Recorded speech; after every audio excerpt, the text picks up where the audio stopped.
Halo semuanya, apa kabarnya? Semoga teman-teman semua di dalam keadaan sehat, dilancarkan pekerjaan, aktivitas, maupun usahanya. Ya, pada video kali ini saya mau mengajak teman-teman menyimak reaksi netizen hingga pakar hukum tentang putusan MA yang membuat Kaisang ya berpotensi besar untuk maju gitu ya dalam Pilgub DKI Jakarta karena posternya pun sudah ada tersebar di media sosial dan kita juga akan menyimak kreativitas netizen mengkritik keputusan ini gitu teman-teman. Nah, bagaimana videonya? Coba kita simak dulu bareng-bareng. Dulu MK memilih kakak Gibran jadi calon wapres. Sekarang MA memilih adik untuk masuk dalam calon gubernur. Gak MK, gak MA, gak MK, gak MA, gak MK, ternyata ya sama, milik keluarga. Aduh, mantap ini. Kalau sebelumnya persyaratan untuk mendaftarkan menjadi calon kepala daerah itu pada saat mendaftar itu harus berusia 30 tahun minimal. Nah, kalau sekarang kan ada kepentingan khusus yang mau masuk, jadi ya dirubah sedikit lah. Jadi ya ketika nanti dilantik usianya 30 tahun gitu loh. Emang semuanya serba kebetulan kali ya. Kebetulan banget. Jadi Kaisang ini kan ulang tahunnya bulan Desember. Nah, nanti kalau misalnya menang nih ya kan, kalau lolos, nanti pelantikan gubernur itu di bulan Januari. Jadi pada saat bulan Januari usianya sudah 30 tahun. Kok bisa pas ya? Halo, Bapak, Bu Kaisang mau ini minta proyek triliunan Bapak yang ada di pemerintah. Kaisang udah bosen sama YouTube, dapatnya uangnya kecil mulu. Kaisang minta ya Bapak ya. Opo tole, mau sukses sama kaya ya kerja keras toh. Mosok pengen penak etok. Sana ngurusin Markobar sana. Markobar itu bukan punya aku Bapak. Oh, bukan toh. Bukan Bapak, bukan. Dek, Bapak ada pesan yang penting buat kamu. Kenapa kok Bapak jadi serius gini toh? Dengerin Bapak. Bapak minta pulsa ya. Pulsanya Bapak habis. Oh, foto Pak nggak cetok. Emangnya masih zaman minta proyek sama orang tua yang di pemerintahan? Dasar deso. Ini kayaknya harus disensor. Jadi kita ulang dasar. Oh ya, sekarang udah disensor, jadi lebih sopan. Malu dong sama embel-embel gelar yang kalian dapat dari kuliah, apalagi kuliahnya di luar negeri. Balik ke Indonesia bukannya membangun Indonesia untuk lebih baik, malah ngehancurin. Dasar. Kami dari Partai Garuda pastinya mengajukan gugatan itu kepentingannya pastinya untuk mengakomodir kepentingan anak-anak muda. Kalau dari harapan Partai Garuda sendiri? Ya, kalau harapan dari Partai Garuda sendiri tentu kita pengennya sesegera mungkin, karena tujuannya kita membuat gugatan tersebut, apalagi hari ini momentumnya pas juga dengan pilkada, tentunya kami tidak ingin anak-anak muda ini tidak ingin kehilangan momen itu. Bang Ferry, jadi bisa tidak untuk berlaku pada 2024 ini? Omong kosong politik soal peran anak muda dan bisa atau tidaknya putusan ini dipakai kan adalah pengulangan kisah yang sama dengan putusan 90. Teman-teman partai yang mengajukan pengujian, termasuk teman-teman Partai Garuda ya, akan selalu membicarakan bahwa ini untuk anak muda, seluruh anak muda Indonesia. Faktanya di putusan 90 hanya satu anak muda yang pakai itu, yaitu anak presiden. Kali ini di putusan Mahkamah Agung nomor 23 PHUM 2024, istilah yang sama itu dikeluarkan lagi bahwa ini peduli anak muda dan segala macam. Ini bukan peduli anak muda. Ini bicara anak muda yang ada di ruang dinasti yang diistimewakan. Dan saya yakin kalau bicara motif dan modus yang terjadi di putusan 90 di Mahkamah Konstitusi, modus dan motif yang sama juga akan terjadi di putusan 23 ini. Bahwa kalau kemudian tidak diubah, maka tidak bisa di 27 Agustus Mas Kaisang Pangarep mendaftarkan diri. Karena kebetulan di Desember nanti setelah November pemilihan kepala daerah, dia berusia 30 tahun, dibuatlah setelah pelantikan. Kalau kemudian ada syarat yang lain yang bisa dikerjakan karena dia 30 akan dilakukan itu. Misalnya kalau nanti 1 tahun setelah pelantikan mereka akan buat demi meloloskan kepentingan ini. Jadi sebenarnya aroma ini sudah bisa dibaca. Tinggal kemudian teman-teman partai politik memberikan bumbu-bumbu pembenaran bahwa ini untuk anak muda, tidak ada diskriminasi, tidak ada pengistimewaan. Di dalam politik itu ada aturan, Mbak Vera, bahwa tidak boleh mengubah aturan menjelang pemilihan umum berlangsung. Tapi faktanya sudah terjadi di putusan 90 dalam pemilu presiden. Hari ini diulang lagi, Tidak ada di muka bumi ini semua tahapan proses itu diubah ketika menjelang pemilu. Masuk PNS, pegawai swasta, semua ada syarat umurnya. Dan syarat umur itu akan ditentukan ketika dia mengajukan diri. Bukan setelah dia bekerja syarat umurnya.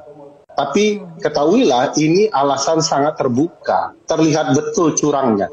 Dengan cara-cara pembenaran melalui putusan peradilan.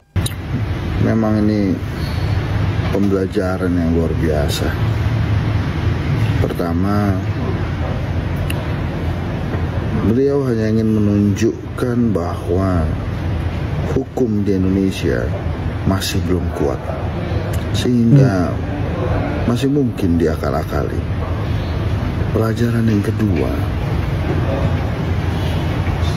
kalau jadi ayah, jadi bapak, harus all out. All out. Iya, betul. Memperhatikan kemajuan anak, perkembangan anak.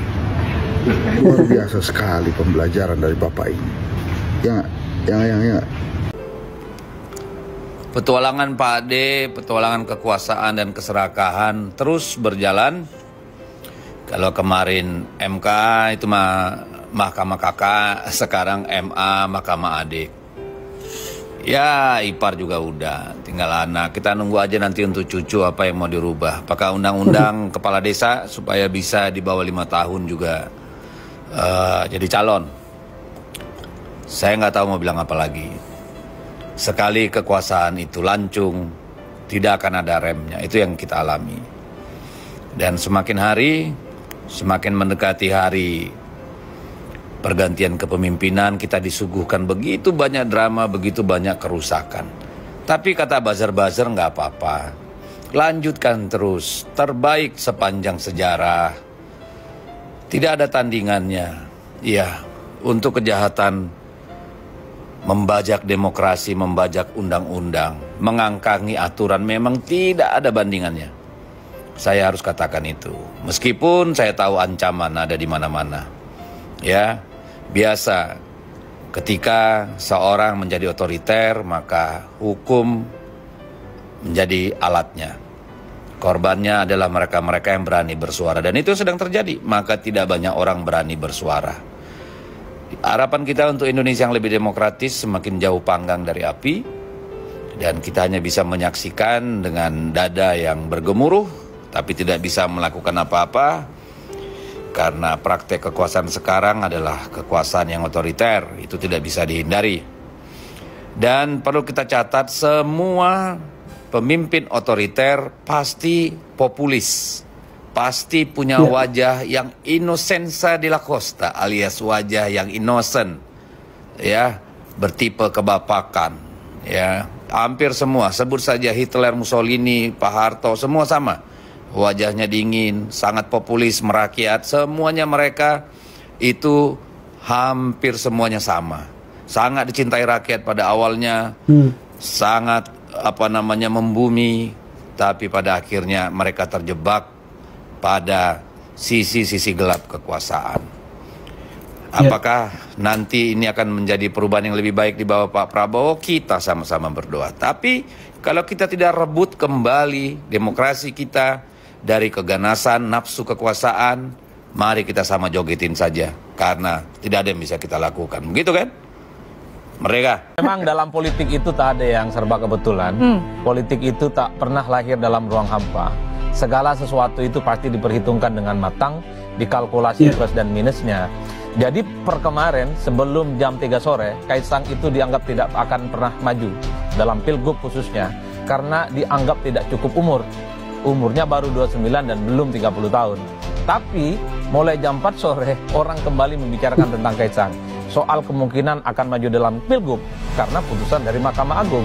Sebelumnya ketika ada flyer Budi Juwandono dengan Kaisang, orang menganggap ini hanya sebatas pansos supaya Budi itu mulai diperbincangkan soal kemungkinannya maju dalam Pilgub. Tapi pasangannya bukan Kaisang karena Kaisang belum cukup umur. Tapi jam 4 sore Livi, semua orang meyakini ini sebagai upaya dan peluang tentu saja Kaisang sangat potensial untuk maju dalam Pilgub.